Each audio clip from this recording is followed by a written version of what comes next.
Welcome to MS classes बेटा। आज अपन जो है एक विशेष क्लास आपके लिए लेकर के आए हैं, जो इस चैप्टर की सबसे मोस्ट इम्पोर्टेंट जो चीज है, जिसके बेसिस पे हमारे पास जो है आगे के न्यूमेरिकल क्वेश्चन होंगे, जो बोर्ड एग्जाम में हमारे पास 5 नंबर के आएंगे। ठीक है बेटा। तो आज की जो क्लास हमारे लिए काफी विशेष होने वाली है बेटा। तो आज की क्लास का जो वीडियो हमारे पास जो अपलोड होगा बेटा, उसको आपको पूरा देखना है। 1 मिनट भी आपको जो है वो आपको नहीं छोड़नी बेटा इस वीडियो, क्योंकि इस वीडियो की एक एक चीज हमारे लिए मस्ट होने वाली है। समझ में आ गया होगा बेटा आपको मैं क्या कहना चाह रहा हूँ। ठीक है, तो इस वीडियो की आपको एक भी मिनट आपको नहीं मिस करनी बेटा, क्योंकि आज का वीडियो हमारे पास जो है वो मोस्ट इंपोर्टेंट वीडियो होने वाला है। ठीक है, टॉपिक आपको दिख रहा होगा बेटा, हमारे पास आज का टॉपिक क्या है, कार्तिकेय चिन्ह परिपाटी।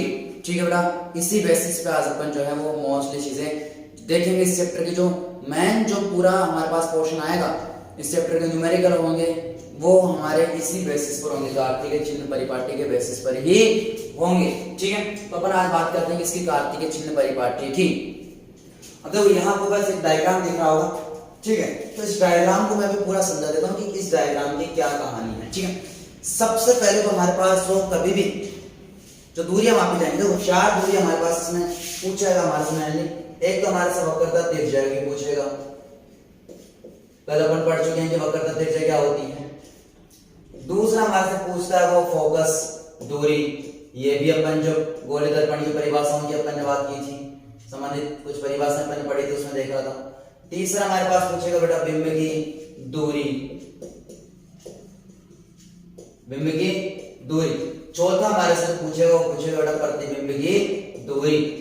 चौथा हमारे से क्या पूछेगा, प्रतिबिंब की दूरी हमारे से पूछेगा। 4 चीजें हमारे से पूछेगा कि कौन सी दूरी किस दर्पण के लिए। कल अपन ने 2 प्रकार के दर्पण पढ़े थे, अवतल दर्पण और उत्तल दर्पण की अपन ने बात की थी। अवतल दर्पण की अपन ने परिभाषा पढ़ी थी, जिसका दबा हुआ भाग परावर्तक पृष्ठ का काम करेगा अवतल दर्पण है, जिसका उभरा हुआ भाग परावर्तक पृष्ठ का काम करेगा वो उत्तल दर्पण है। ठीक है, तो उनके लिए हमारे पास 4 चीजें पूछेगा कि उत्तल दर्पण के लिए, अवतल दर्पण के लिए वक्रता त्रिज्या धनात्मक होगी या ऋणात्मक होगी, फोकस दूरी धनात्मक होगी या ऋणात्मक होगी, बिंब की दूरी धनात्मक होगी या ऋणात्मक होगी, या प्रतिबिंब की दूरी जो हमारे पास है वो धनात्मक होगी या ऋणात्मक। मैं आपको बता चुका हूं कि बिंब की दूरी है उसको अपन लिखते हैं किससे, u से, और बिंब की दूरी को अपन लिखते हैं किससे, v से। समझ में आ गया, ये चीज हमारे से वो पूछेगा मैंने। ठीक है, तो देखो हमारे पास एक लाइन आपको दिख रही होगी, इसके बारे में अपन ने पढ़ा था, एक काल्पनिक रेखा जो वक्रता के अंदर मुख्य ध्रुव से होकर के गुजरती है, उसे अपन क्या कहते हैं बेटा, मुख्य अक्ष। परिभाषाएं अपन ने जब पढ़ी थी, तो ये हमारे पास बात करते हैं इसकी मुख्य अक्ष की। तो मुख्य अक्ष की परिभाषा अपन ने पढ़ी थी कि वक्रता के अंदर और ध्रुव से गुजरने वाली काल्पनिक रेखा को अपन क्या कहते हैं, मुख्य अक्ष। ठीक है, तो हमारे पास एक दर्पण रखा हुआ है, इस पे क्या रखा बेटा, दर्पण। तो हमारे पास जो दूरियां हैं वो मापने के लिए ये आप थोड़ा सा ध्यान रखेंगे, सबसे पहली लाइन जो है, एक एक लाइन पे आपको ध्यान देना है कि हमेशा जो बिंब है, क्योंकि प्रतिबिंब हमेशा बिंब का ही बनेगा, प्रतिबिंब बनेगा जिसका बिंब होगा, है ना। आप आईने के सामने खड़े होते हैं तो आईने में इमेज कब दिखेगी, जब आप उसके सामने खड़े होंगे, तो आप क्या है, बिंब, और आईने में जो चीज बन रही है वो आपका क्या है बेटा, प्रतिबिंब। ठीक है, तो सामने आईने के अगर सामने कुछ होगा तभी तो उसका प्रतिबिंब बनेगा। तो हमेशा प्रतिबिंब बनता है किसका बेटा, बिंब का। तो प्रतिबिंब बनने के लिए पहले क्या होना चाहिए, बिंब। ठीक है, तो आप ध्यान रखेंगे बिंब को हमेशा लेफ्ट साइड अर्थात बाईं तरफ रखा जाता है। पहली मोस्ट इंपोर्टेंट चीज जो ये है कि बिंब को बाईं तरफ रखा जाता है।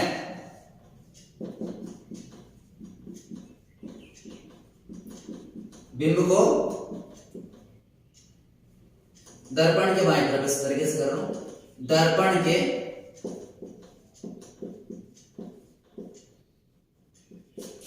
बाईं तरफ रखा जाता है। बिंब को दर्पण के बाईं तरफ रखा जाता है। ठीक है, और अपन जब भी बात करेंगे बेटा, तो जो हमारे पास कोई भी दूरी हो, चाहे से वो वक्रता त्रिज्या हो, चाहे से फोकस दूरी हो, चाहे से बिंब की दूरी हो, चाहे से प्रतिबिंब की दूरी हो, उसको अपन मापेंगे किससे बेटा, ध्रुव से। किससे मापेंगे, ध्रुव से। समझ में आया बेटा। तो हमारे पास जो ध्रुव है, तो अपन कह सकते हैं कि सर सभी दूरियां दर्पण के ध्रुव से मापी जाती हैं।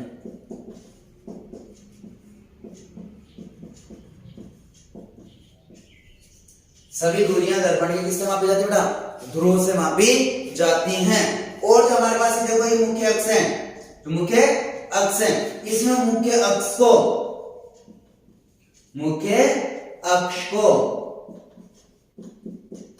अक्ष माना जाता है। अब देखो कैसे, जो हमारे पास मुख्य अक्ष है, जो काल्पनिक रेखा जो हमने खींची थी, मैंने डेफिनेशन बताई थी, तो उसको अपन क्या मानते हैं? एक्स अक्ष मानते हैं। देखो आपने मैथ में एक चीज पढ़ी होगी इस तरीके से, यहां पे बना रहा हूं मैंने छोटा सा डायग्राम, तो आपने इस तरीके से एक्स पढ़े होंगे, तो आपने पढ़ा होगा ये हमारे पास क्या है बेटा? वाई अक्ष, और ये हमारे पास क्या होता है बेटा? एक्स अक्ष। तो देखो ये हमारे पास ये, इसमें दर्पण की अगर अपन बात करें, इसमें अगर मैं किसी रेखा को अगर दर्पण में लूं, तो बेटा दर्पण के अंदर ये रेखा मेरे पास किसका काम कर रही है? मुख्य अक्ष का। और ये अक्ष मेरा कौन सा बेटा?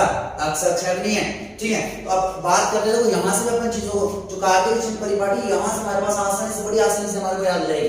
तो ऊपर वाला जो y अक्ष होगा हमारे पास पॉजिटिव, नीचे वाला जो है वो तो क्या होता है बेटा? माइनस x अक्ष, सॉरी माइनस y अक्ष, और इधर वाला जो हमारे पास होगा क्या होता है? माइनस x अक्ष। मतलब इधर वाली जो दूरियां होंगी, इधर वाले जो भी सारी दूरियां होंगी, यहां से देख लो, ये मेरे पास क्या ध्रुव, जैसे यहाँ है हमारे पास, इसका क्या है? ध्रुव है, ये हमारे पास क्या है? ध्रुव है। तो इस ध्रुव को देखें तो देखो ध्रुव से इधर वाली सारी दूरियां कैसी हैं? ऋणात्मक, मतलब लेफ्ट साइड की दूरियां कैसी हैं? ऋणात्मक। और राइट साइड अर्थात इधर की जो सारी दूरियां हैं, राइट साइड की अर्थात दाएं तरफ की जो दूरियां हैं, वो हमारे पास देखो कैसी हैं? धनात्मक हैं। हाँ या ना? तो इसलिए मैंने कहा कि जो सभी दूरियां हैं वो किस से मापी जाएंगी? दर्पण के ध्रुव से मापी जाएंगी, ठीक है। एक तरीके से मेरे पास यहाँ क्या मानो दर्पण रखा, इसका ये ध्रुव है, तो इस ध्रुव से देखो बात करेंगे तो ध्रुव की इधर वाली दूरियां, मतलब ये वाली दूरियां कैसे आएंगी हमारे पास? ऋणात्मक। ये वाली दूरियां कैसे आएंगी? ऋणात्मक। अर्थात दर्पण के बाईं तरफ की जो सभी दूरियां होंगी वो ऋणात्मक होंगी, दर्पण के दाएं तरफ की जो दूरियां होंगी वो कैसी होंगी? धनात्मक होंगी, ठीक है। हमारे पास इधर वाली बात करें तो ऊपर वाली जो दूरियां होंगी वो हमारे पास जो प्लस वाई एक्स अक्ष नहीं है, नीचे वाली जो दूरियां है वो हमारे पास क्या है? माइनस वाई एक्स अक्ष, ठीक है। तो यहां से हमारे पास जो मेन तीन लाइनें थी, उन तीनों लाइनों को आपको समझने का दोबारा प्रयास करें कि हमारे पास बिंब की दर्पण, बिंब को दर्पण के बाईं तरफ रखा जाता है। तो ये हमारे पास पहली मोस्ट इंपोर्टेंट चीज है कि जब मैं अगर मैं बिंब को रखूंगा तो बिंब को मैं किधर रखूंगा बेटा? दर्पण के बाईं तरफ, लेफ्ट साइड में मेरे को बिंब को रखना पड़ेगा, चाहे से दर्पण कोई सा भी हो, अवतल दर्पण हो चाहे से उत्तल दर्पण हो, दर्पण कोई सा भी हो, मुझे बिंब को हमेशा बाईं तरफ रखना पड़ेगा। मैंने फिर कहा दर्पण कोई सा भी हो, अवतल दर्पण हो चाहे से उत्तल दर्पण हो, मेरे को बिंब को हमेशा किस तरफ रखना पड़ेगा? इस तरफ रखना पड़ेगा, ठीक है। तो दूसरी बात अपने पड़ेगी, सभी दूरियां दर्पण के कहां से मापी जाएंगी? ध्रुव से मापी जाएंगी। कहां से मापी जाएंगी बेटा? ध्रुव से मापी जाएंगी। तो यहां मैं लिख सकता हूं, ये हमारे पास क्या है? माइनस एक्स अक्ष, और इधर वाले में बात करूं ये मेरे पास क्या है? प्लस एक्स अक्ष। ये मेरा जो है ऊपर वाले में बात करूं यहां से तो ये मेरे पास प्लस वाई एक्स हो गया, और मैं नीचे वाली की बात करूंगा तो मेरे पास क्या हो गया? माइनस वाई अक्ष हो गया, ठीक है। नेक्स्ट अपन ने बात की मुख्य अक्ष को एक्स अक्ष माना जाता है। जो मेरे पास मुख्य अक्ष है उस मुख्य अक्ष को क्या मानेंगे बेटा? एक्स अक्ष मानेंगे, ठीक है। देखो ये वाला जो मैंने आपको डायग्राम में समझाया, ये वाला एक्स कौन सा होता है? एक्स एक्सिस होता है ना, उसमें भी अपन बात करेंगे। इधर वाला हमारे पास क्या है? माइनस, और इधर वाला क्या है? प्लस। तो मतलब ध्रुव की अगर कोई बाईं तरफ अगर कोई चीज है तो उसकी दूरी हमेशा कैसे रहेगी बेटा? ऋणात्मक। दाईं तरफ है तो उसकी दूरी हमेशा कैसे रहेगी? धनात्मक। वो चीज आपको यहां से देखनी है, समझ में आया बेटा? उस चीज को कहां से देखना है? यहां से, कि कौन सा प्लस है, कौन सा माइनस है, कौन सा प्लस है, कौन सा माइनस है। समझ में आ गया? तो अब अपन कार्टेशियन परिपाटी के नियम पढ़ते हैं, ठीक। तो ये हमारे पास था, बिंदु को हमेशा किस तरफ रखा जाता है? बाईं तरफ रखा जाता है। समझ में आ गया? तो ये थोड़ा ध्यान रखेंगे, बिंदु को हमेशा किस तरफ रखेंगे? बाईं तरफ रखेंगे। सभी दूरियां अपन मापेंगे तो बाईं तरफ से क्या बोलेंगे? मापेंगे, ठीक है। तो फर्स्ट अगर बात करें नियमों की, तो नियमों में पहला नियम जो पढ़ा चुका हूं वो हमारे पास वापस रिपीट होगा कि बिंब को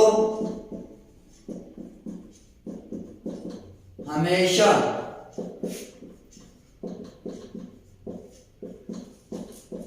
बाईं तरफ रखा जाता है।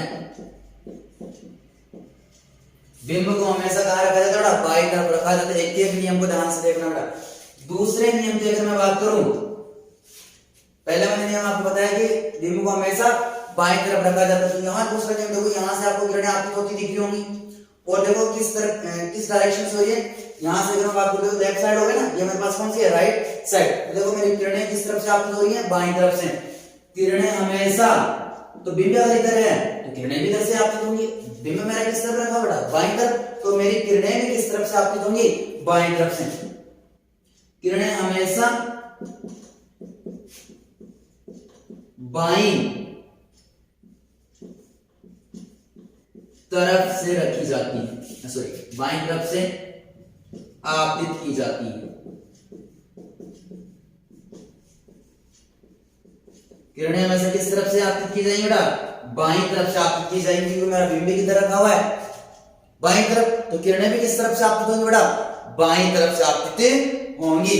दूसरे अपन बात करें कि दर्पण की दिशा में, देखो ये मेरे पास दर्पण है, इस दर्पण की दिशा में अगर इस तरीके से अपन बात करें तो दर्पण की मुख्य अक्ष के अगर समानांतर दूरियों की बात करेंगे तो दर्पण के दूर से क्या होगी, मापी जाएंगी। मैंने कहा ना मुख्य अक्ष के समानांतर यदि कोई दूरियां हैं तो उसको कहां से मापेंगे, दर्पण के ध्रुव से मापेंगे। ठीक है, तो ये तो मैं आपको पहले समझा चुका हूं, ठीक है, दोबारा देखने की जरूरत नहीं।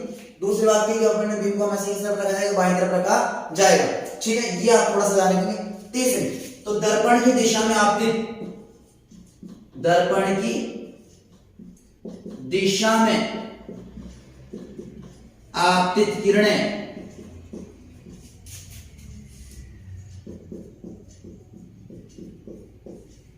की दूरी, दर्पण की दिशा में आपतित किरणों की दूरी। तो देखो एक बात बताओ, दर्पण ये रहा हमारा, तो दर्पण की दिशा में अगर मैं दूरियां माप रहा हूं तो देखो इधर वाली दूरी कैसी है, एक बार बताओ, प्लस एक्स एक्स है नहीं, इधर वाली दूरियां कैसे आएंगी, ऋणात्मक, इधर वाली दूरियां कैसे आएंगी, धनात्मक। तो यहां से अपन तीसरे नियम पर पढ़ सकते हैं ना कि दर्पण की दिशा में आपतित किरणों की दूरी क्या कहलाएगी, धनात्मक।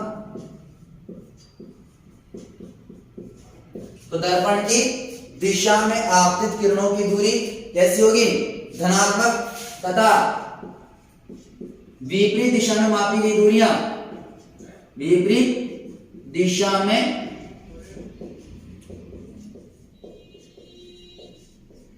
मापी गई दूरियां ऋणात्मक होंगी। तब विपरीत दिशा में मापी गई दूरियां कैसी होंगी बेटा, ऋणात्मक होंगी। ये तीनों नियम समझ में आ गए। अभी और नियम हमारे पास बचे हैं। फर्स्ट नियम आप ध्यान से देख ले पहले तो, कि बिंब को हमेशा किस तरफ रखा जाएगा, बाएं तरफ रखा जाएगा। दूसरा मैंने कहा किरणें हमेशा किस तरफ से आपतित की जाएंगी, बाएं तरफ से, क्योंकि बिंब भी मेरा किस तरफ रखा हुआ है, बाएं तरफ। तो किरणें भी मेरी किस तरफ से आपतित होंगी बेटा, बाएं तरफ से। अब देखो इसने कहा कि इसका नियम ध्यान से पढ़े कि दर्पण की दिशा में आपतित किरणें, दर्पण की दिशा, ये मेरी दर्पण की दिशा है और ये वाली दिशा देखो मेरे पास कौन सी होती है, प्लस अक्ष। ये देख लो ना यहाँ से, ये वाली दिशा है जो मेरे पास कौन सी रहेगी, पॉजिटिव। तो इसका मतलब दर्पण की दिशा में मापी गई सभी दूरियां कैसी होंगी, धनात्मक। यहाँ पे किरणों की सभी दूरियां हमारे पास क्या होंगी, धनात्मक, तथा विपरीत दिशा में मापी गई सभी दूरियां कैसी होंगी, ऋणात्मक होंगी। समझ में आ गया। दो चीज आपको ध्यान रखनी, दर्पण की दिशा में मापी गई दूरियां धनात्मक तथा दर्पण की विपरीत दिशा में, देखो माइनस एक्स अक्ष है, यहाँ हमारे पास क्या है, प्लस एक्स अक्ष। तो दर्पण की दिशा में मापी गई दूरियां, देखो दर्पण है ना, तो दर्पण की दिशा में मापी गई दूरियां धनात्मक और विपरीत दिशा में माइनस एक्स अक्ष, ये कैसे होंगी बेटा, ऋणात्मक। ये तीसरा यहाँ पे मोस्ट इंपॉर्टेंट है। ठीक है, तो ये मैं मिटा रहा हूं बेटा यहाँ से। तो अब यहाँ से अपन देख सकते हैं, देखो मैंने ऊपर डायग्राम में चीज बनाई है, तीसरा दिन मैंने आपको पढ़ाया, उसमें अपन उसी को अपन समझते हैं किसमें, डायग्राम में। तो मैंने क्या कहा, देखो इधर, तो दर्पण की विपरीत दिशा में मापी गई दूरियां कैसी हैं, ऋणात्मक, मतलब इधर वाली दूरी। दर्पण मेरा किस तरफ लगा, इस दिशा में रखा हुआ ना, मतलब किरण देखो आपकी किधर हुई, इस दिशा में। अगर मैं इधर मापूंगा, इधर मेरे पास कौन सा है, माइनस एक्स अक्ष। तो देखो इधर वाली डायरेक्शन अगर मैं मापूंगा तो मेरे पास क्या आएंगे, ऋणात्मक। और इधर वाली, देखो इधर वाली दूरियां, इसको अपन कह सकते हैं दर्पण की दिशा में मापी गई दूरियां कैसी होंगी, धनात्मक होंगी। तो दर्पण की दिशा में मापी गई दूरियां धनात्मक होंगी और दर्पण की विपरीत दिशा में मापी गई दूरियां कैसी होंगी, ऋणात्मक होंगी। ये डायग्राम से आप आराम से अपन इसको समझ सकते हैं। ठीक है, अब बात करते हैं हमारे पास, इनको मैं मिटा रहा हूं, रब कर रहा हूं बेटा। ठीक है, तो चार दूरियां अपन देखेंगे अभी कि किसमें कौन सी जो है दूरियां कैसी होंगी, धनात्मक होंगी और कौन सी दूरियां ऋणात्मक होंगी। अब बात करते हैं कि यदि मेरे पास प्रतिबिंब, चौथे नियम की बात करें, यदि प्रतिबिंब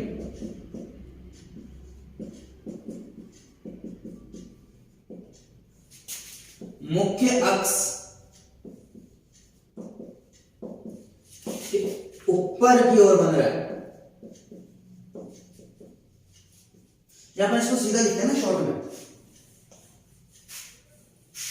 कि मुख्य अक्ष की तरंग पढ़ने से मतलब मुख्य अक्ष के ऊपर की ओर मापी गई दूरियां,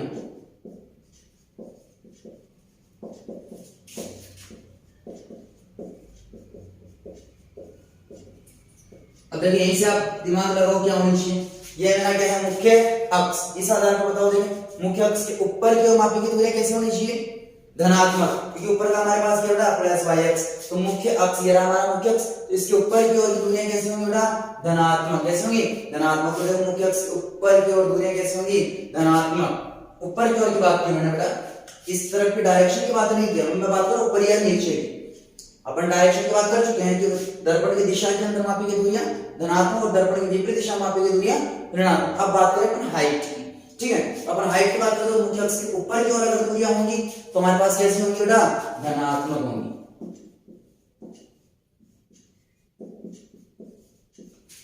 मुख्य अक्ष के ऊपर की ओर मापी गई दूरियां धनात्मक तथा नीचे की ओर मापी गई दूरियां,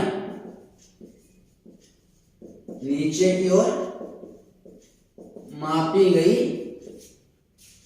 दूरियां ऋणात्मक होंगी। मुख्य अक्ष के ऊपर की ओर, मैंने कहा ना ऊपर, मुख्य अक्ष है ऊपर के हमारे पास कौन सा होता है, देखो प्लस वाई एक्स, ऊपर हमारे पास कौन सा बेटा, प्लस वाई एक्स। तो प्लस इसमें ऊपर वाली सारी दूरियां कैसी होंगी, धनात्मक, जैसे कोई सी भी दूरी हो। मुख्य अक्ष क्या है, इसके जैसे नीचे की दूरी हमारे पास क्या माइनस वाई एक्स, इसका नीचे की हमारे पास अगर दूरी आएंगे तो उसको कैसे ले लेंगे बेटा, ऋणात्मक। तो नेक्स्ट हमारा ध्यान रखना है कि मुख्य अक्ष के ऊपर की ओर मापी गई दूरियां धनात्मक होगी तथा नीचे की ओर मापी गई दूरियां हमारे पास कैसी होंगी बेटा, ऋणात्मक होंगी। ठीक है, ये नियम समझ में आ गया होगा। डायग्राम में भी चीज समझा दी मैंने। देखो हमारे पास ऊपर का जो साइन लगा हुआ है, इसका मतलब है कि मुख्य अक्ष के ऊपर की ओर मापी गई दूरियां कैसी होंगी, धनात्मक, और मुख्य अक्ष के नीचे की ओर जो दूरियां मापी जाएंगी, मुख्य अक्ष है ना ऊपर की ओर धनात्मक, नीचे की ओर ऋणात्मक। ठीक है, नेक्स्ट अपन बात करते हैं बेटा पांचवा,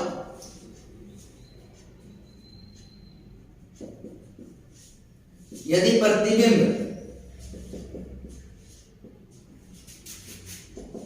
बाईं तरफ बन रहा है,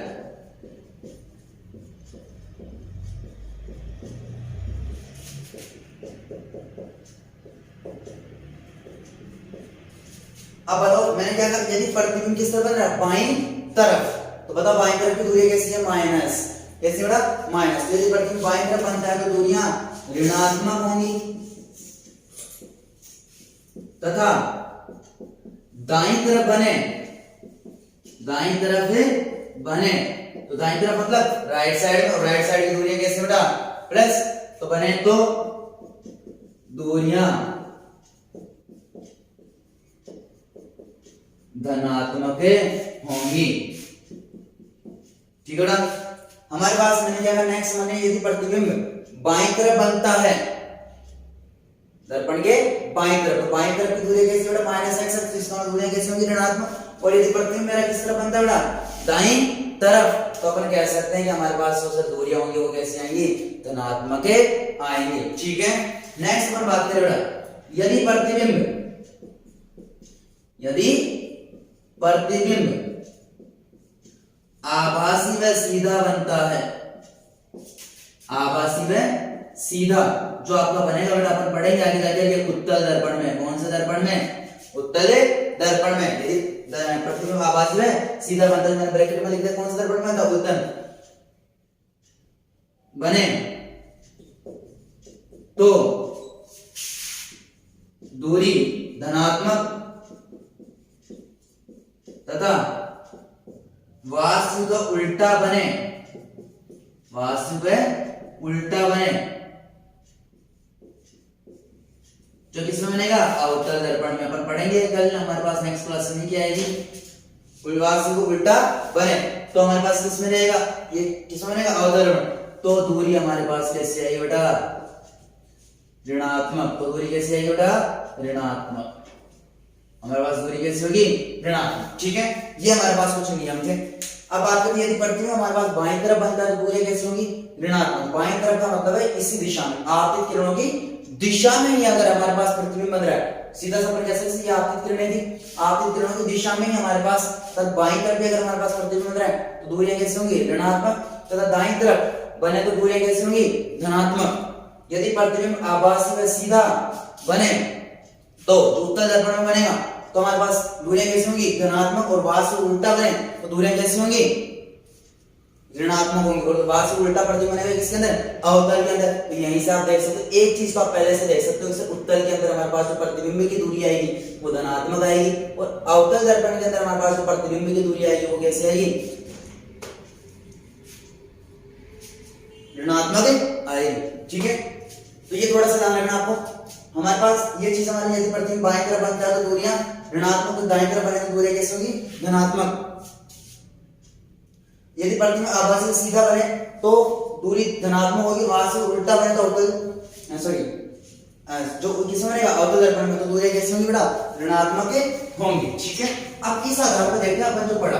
अभी मैंने आपको कहा कि हमारे पास जो आभासी और सीधा प्रतिबिंब बनेगा, ध्यान दो, आभासी और सीधा प्रतिबिंब जो बनेगा, यहां से बहुत आसान तरीके से हमारे पास एक एक चीज पढ़ लेंगे। अब अगर आपने पढ़ा तो आभासी और सीधा प्रतिबिंब हमारे पास बन रहा है बेटा किसके अंदर? उत्तल दर्पण के अंदर। किसके अंदर बेटा? उत्तल के अंदर। तो वास्तविक उल्टा हमारे पास बन रहा है बेटा, वास्तविक में उल्टा हमारे पास अगर बन रहा है तो हमारे पास बनेगा बेटा किसके अंदर? वो अवतल के अंदर। किसके अंदर बनेगा बेटा? अवतल के अंदर। तो उत्तल दर्पण में हमारे पास जो प्रतिबिंब बनेगा आभासी और सीधा, तो आभासी और सीधा का मतलब है कि सीधा प्रतिबिंब का मतलब है कि वो मुख्य अक्ष के ऊपर की ओर बनेगा। ये आप सीधा ध्यान रखिए कि अगर सीधा प्रतिबिंब है इसका मतलब वो हमेशा मेरा बनेगा किसके ऊपर? मुख्य अक्ष के ऊपर की तरफ। और अभी आपने पढ़ा है मुख्य अक्ष के ऊपर की ओर की दूरियां हमेशा धनात्मक ली जाती हैं। तो यहां पर हम कह सकते हैं उत्तल दर्पण के अंदर, तो उत्तल दर्पण के अंदर बताओ प्रतिबिंब की दूरी क्या है? फटाफट से बताओ,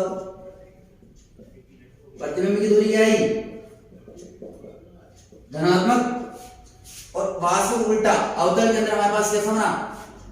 वास्तविक उल्टा। उल्टा मतलब जो हमारे किस तरह बनेगा? मुख्य अक्ष के नीचे की तरफ। और मुख्य अक्ष के नीचे की तरफ की दूरियां कैसे आएंगी? ऋणात्मक। तो यहां हमारे पास प्रतिबिंब की दूरी आएगी बेटा वो कैसे आएगी? नेगेटिव। तो दो चीजें तो यहां से समझ में आ गई होगी कि हमारे पास आभासी और सीधा बनेगा किसके अंदर? उत्तल दर्पण के अंदर। इसमें वहां प्रतिबिंब की दूरी हमारे पास आएगी धनात्मक, और वास्तविक उल्टा प्रतिबिंब हमारे पास बनेगा अवतल दर्पण के अंदर। इसमें वहां अपन कह सकते हैं कि प्रतिबिंब की दूरी कैसे आएगी बेटा? ऋणात्मक। ठीक है, अब अपन बात करते हैं किसकी, कि इस हिसाब से अगर देखें, अगर हम इस हिसाब से अगर देखें तो हमारे पास अवतल दर्पण की वक्रता त्रिज्या और फोकस दूरी आएगी। नोट कर लेना बेटा इसको, अवतल दर्पण की फोकस दूरी व वक्रता त्रिज्या, वह वक्रता त्रिज्या हमारे पास कैसे आएगी बेटा? ऋणात्मक। कैसे आएगी? ऋणात्मक। तो अगर अवतल दर्पण की फोकस दूरी व वक्रता त्रिज्या कैसी है? ऋणात्मक। तो आप ये कह सकते हैं ना उत्तल दर्पण की, उत्तल दर्पण की फोकस दूरी, फोकस दूरी व वक्रता त्रिज्या कैसी आएगी बेटा? धनात्मक। कैसे आएगी? धनात्मक। देखो प्रतिबिंब की दूरी तो अभी मैंने बता दी, प्रतिबिंब हमारे पास उत्तल दर्पण में कैसा? आभासी और सीधा। सीधा का मतलब है कि मुख्य अक्ष के ऊपर, तो प्रतिबिंब की दूरी उत्तल में कैसे होगी? धनात्मक। अवतल में कैसे होगी? ऋणात्मक। बात करते हैं वक्रता त्रिज्या और फोकस दूरी की, तो फोकस दूरी वक्रता त्रिज्या अवतल में कैसी है? ऋणात्मक, उत्तल में कैसी है? धनात्मक। ठीक है, अब बात करते हैं हमारे पास मोस्ट इंपोर्टेंट चीज बची बिंब की दूरी। इसकी बात करते हैं तीसरा बिंब की दूरी, बिंब की दूरी। तो एक बात बताओ बेटा, मैंने अभी आपको कहा था नियम पढ़ाते समय कि बिंब को हमेशा किस तरफ रखा जाता है बेटा? बाईं तरफ रखा जाता है। तो अगर मैंने बिंब को हमेशा किस तरफ रखा है? बाईं तरफ। तो चाहे, और मैंने ये कहा था कि बिंब हमेशा बाईं तरफ रखा जाएगा, चाहे से वो उत्तल हो चाहे से वो अवतल हो। तो अगर मैं हर बार ही बिंब को किस तरफ रख रहा हूं? बाईं तरफ। और बाईं तरफ का जो मेरे पास अक्ष होता है वो होता है माइनस का। कैसा होता है बेटा? माइनस का। तो चाहे से मेरे पास दर्पण अवतल हो चाहे से दर्पण उत्तल हो, मेरे पास बिंब की दूरी हमेशा ही ऋणात्मक आएगी। समझ में आ गया बेटा? तो बिंब की दूरी हमेशा क्या आएगी? हमेशा ऋणात्मक आएगी। बिंब की दूरी हमेशा कैसे आएगी बेटा? मेरे पास है ऋणात्मक। चाहे से वो बिंब मैंने क्या कहा, सॉरी वो बिंब जो है अवतल में रखा हो जैसे उत्तल में रखा हो, या फिर कह सकते सर बिंब की दूरी चाहे से अवतल दर्पण की हो जैसे उत्तल दर्पण की, ये हमेशा मेरे पास क्या रहेगी बेटा, ऋणात्मक रहेगी। तो इस आधार पर देखो अब मैं इस डायग्राम को मिटा रहा हूं और मैं सारी चीज आपके पास लिख रहा हूं जिसको आपको नोट करना बहुत ज्यादा जरूरी है। इस चीज का स्क्रीनशॉट लेना, इतनी जो कहानी पढ़ी वो 1 मिनट में आपको समझ में आ जाएगी। ठीक है, अपन बात करते हैं अवतल दर्पण की, इसकी बात करते हैं ना, यहाँ अपन लिख रहा हूं अब मैं एक दूरी अवतल दर्पण की। अवतल दर्पण के लिए अगर मैं u की बात करूं तो u क्या है बेटा, ऋणात्मक, क्योंकि u बिंब की दूरी को अपन क्या कहते हैं, u, ये तो हमेशा क्या रहेगी, ऋणात्मक। बात करिए अपन फोकस दूरी मतलब स्मॉल f की, अवतल दर्पण के लिए फोकस दूरी कैसी है, ऋणात्मक। r की मैं बात करूं तो ये भी मेरे पास यहाँ भी क्या है, ऋणात्मक, किसके लिए, अवतल दर्पण के लिए। अब बात करते हैं हमारे पास मेन इंपॉर्टेंट चीज प्रतिबिंब की दूरी। तो अवतल दर्पण के अंदर प्रतिबिंब कैसे बना, वास्तविक और उल्टा। तो यहाँ से हमारे पास ये दूरी भी कैसे आ गई, ऋणात्मक। तो यहाँ से जो मेन चीज हमारे पास निकल के आती है, अवतल दर्पण के लिए सारी दूरियां ही मेरी कैसी हैं, ऋणात्मक हैं। अब बात करते हैं हम किसी उत्तल दर्पण की, किसकी बात करते हैं बेटा, उत्तल दर्पण की, और इस चीज को नोट कर लेना बेटा। ठीक है, अब बात करते हैं उत्तल दर्पण की। तो यूं तो इसके लिए भी क्या रहेगा, ऋणात्मक, क्योंकि मैंने अभी नीचे लिखा है कि बिंब की दूरी हमेशा ही क्या रहेगी, ऋणात्मक। तो चाहे दर्पण उत्तल हो चाहे दर्पण अवतल हो, तो यूं तो हमेशा क्या रहेगी, ऋणात्मक। दूसरे पर बात करें बेटा फोकस दूरी की, तो ये हमारे पास कैसी है, पॉजिटिव। देखो फोकस दूरी, सॉरी फोकस दूरी मेरे पास यहाँ क्या है, धनात्मक। बात करते हैं वक्रता त्रिज्या की, तो वक्रता त्रिज्या भी हमारे पास कैसी बेटा, धनात्मक।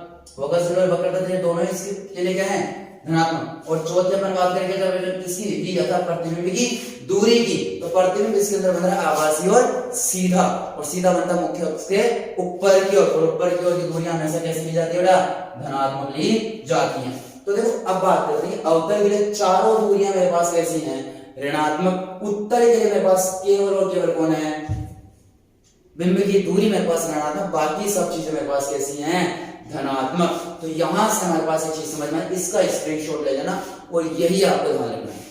ये चीजें हमारे पास जो है वो मोस्ट इंपोर्टेंट चीजें हैं। ठीक है, रही बात को अगर आप और भी अच्छे समझना चाहें तो मैंने आपको कहा था बेटा कि आप इन x एक्सिस और y एक्सिस से समझ लें। ये इसको ध्रुव मान ले, सारी दूरियां मैंने कहा ध्रुव से मापी जाएंगी। ये मेरे पास प्लस y अक्ष है, सॉरी प्लस y अक्ष है, हाँ ये मेरे पास माइनस y अक्ष, ये मेरे पास प्लस x अक्ष है और ये मेरे पास माइनस x है।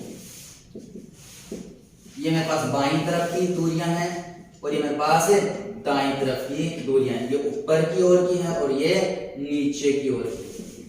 बस यहां से समझना, बाईं तरफ की सारी दूरियां ऋणात्मक, दाईं तरफ की सारी दूरियां धनात्मक, ऊपर की सारी दूरियां धनात्मक, नीचे की सारी दूरियां ऋणात्मक। बस ये x और y एक्स पता होना चाहिए कौन सा प्लस है कौन सा माइनस है। यहां से आपके पास दूरियां निकल के आ जाएंगे। ठीक है, ये था हमारा आज का मोस्ट इंपोर्टेंट टॉपिक, कार्तिक चिन्ह परिपाटी। इस वीडियो को आप ध्यान से देखें, मैंने पहले बताया था बेटा 1 मिनट भी आपको स्किप नहीं करनी है। वेरी मोस्ट इंपोर्टेंट टॉपिक है, 5 नंबर का आपके सवाल क्लियर करवाएगा। ठीक है बेटा, कल अपन बात करेंगे अवतल दर्पण और उत्तल दर्पण से प्रतिबिंब निर्माण की पर बात करेंगे। कल हमारा वो टॉपिक रहेगा। ठीक है, ये समझ में नहीं आया तो फिर से आप कह देना, मेरे को कमेंट सेक्शन में बता देना, मैं आपका दोबारा से क्लियर करवा दूंगा। इस चीज का स्क्रीनशॉट आप जरूर ले ले बेटा। ठीक है, इससे याद रखेगा अवतल की सारी ऋणात्मक, उत्तल की केवल बिंब की दूरी ऋणात्मक है। ठीक है बेटा।